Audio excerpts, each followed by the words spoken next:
friends, today we're going to see how a hoverboard works.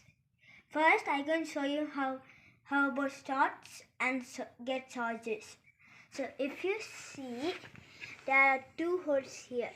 This hole with the three dots is the charger's hole, and this with the whole dot is the start. If you press it, it will say like this. Okay, and we're going to see how it moves now. So when you push, you have to get up. And if you bend a little bit forward, it will go.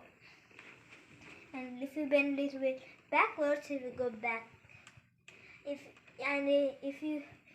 you want to turn, you just have to little forces and move. Little force on the right, and just a little and come first. Now I'm going to show you about these dots.